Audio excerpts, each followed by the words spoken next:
رمضان کا مہینہ تھا۔ گھر میں سب روزے رکھ رہے تھے، نہیں رکھ رہی تھی تو صرف زینب۔ ابھی وہ چھوٹی تھی نا، بس 5 برس کی۔ وہ دیکھ رہی تھی کہ امی، ابا، بھائی اور بڑی بہنیں کیسے سحری اور افطاری کے تیاریوں میں لگے رہتے ہیں۔ امی طرح طرح کی چیزیں پکاتی ہیں، آپا اور باجی دوڑ دوڑ کر ان کی مدد کرتی ہیں، ابو اور بھائی بازار جا کر پھل اور مٹھائی لاتے ہیں۔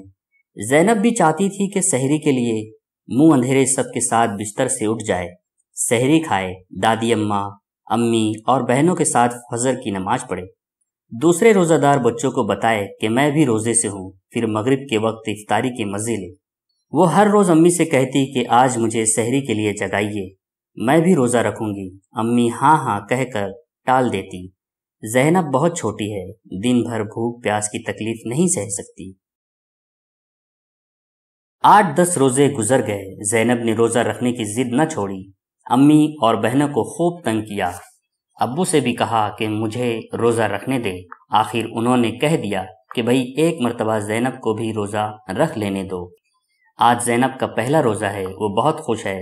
پھوپھی جان نے اس کے ہاتھوں میں مہندی لگائی، امی نے باندھ سنوارے، نئے کپڑے پہنائے، پھولوں کا ہار پہنایا اور گجرا باندھا۔ عصر کے بعد سے افطاری کی تیاری شروع ہوئی۔ زینب کی سہیلیاں جمع ہوئی، فرح، ناہید، دیبا، کوثر، فرحت سب ہی آئی۔ پھوپھی جان نے بازار سے برف منگوائی اور شربت بنایا۔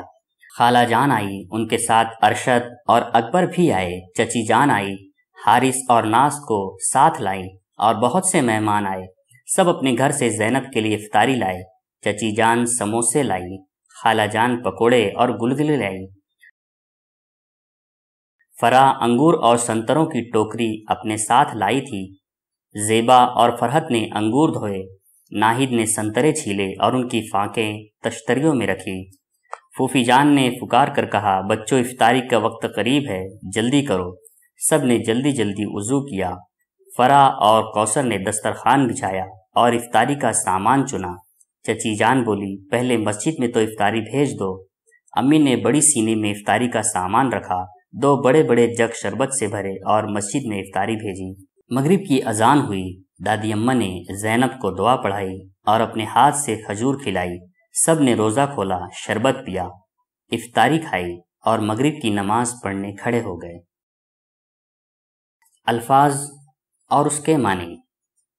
افطار یعنی روزہ کھولنا، افطاری یعنی روزہ کھولنے کے لیے کھانے پینے کی چیزیں، گجرا یعنی بالوں میں لگانے کا پھولوں کا ہار، سامان چننا یعنی سامان ڈھنگ سے رکھنا، سینی یعنی تھال۔